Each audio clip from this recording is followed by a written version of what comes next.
In an earlier video, we discussed how to prepare a thin set mortar for mosaics. And I want to talk now about how to apply the thin set when working direct.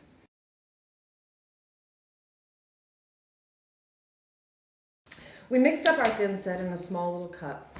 The Italian traditional method is to lay the thin set directly onto your substrate and then place your Smalti directly into it.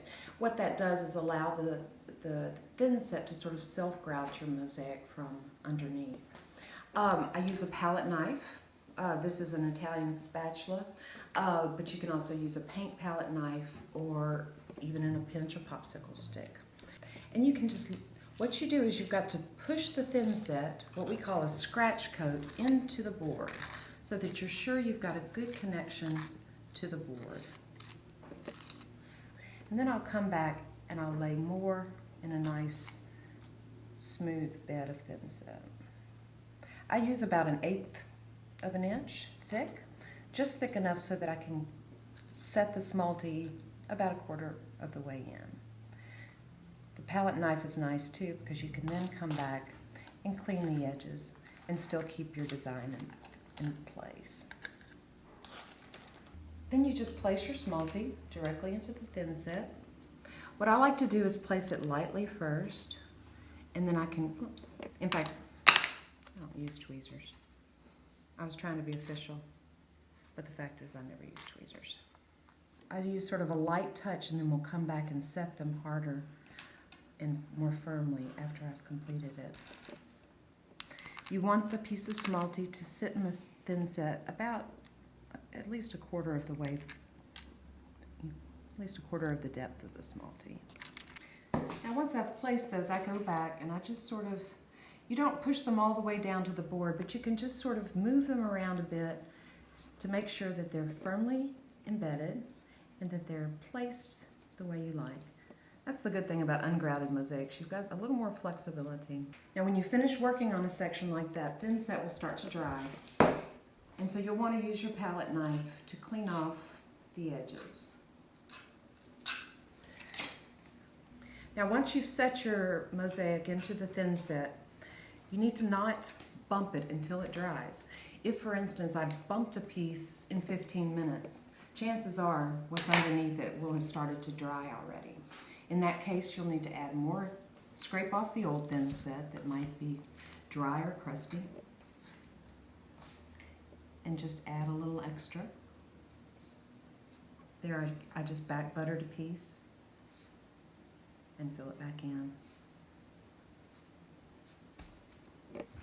That should dry pretty firmly in about 4 or 5 hours. It's best to try to do any corrections within the first 24 hours, otherwise you're going to be working with a chisel to get things up. Now another way to apply your thin set is with a baggie, which you turn basically into a pastry tube for thin set. And this, a lot of people use this. It's kind of made its way around by word of mouth, and I'd like to thank the mouth of Sue that passed it on to me. Now you've got your thin set mixed up, ready to go. What I'll do is take a baggie, any kind of plastic bag, and roll it down. This will keep the thin set from getting all over the edges and making a mess. Put your thin set directly into the baggie.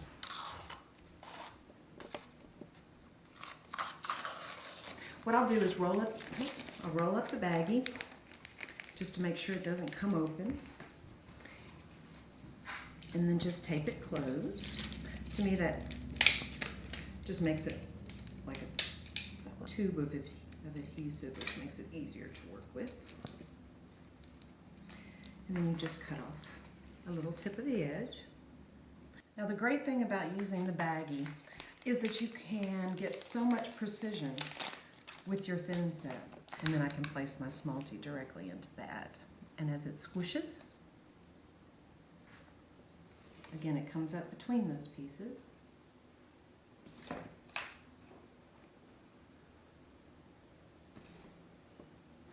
You can also use your thin set pastry tube just to back butter or to apply enough adhesive on each piece.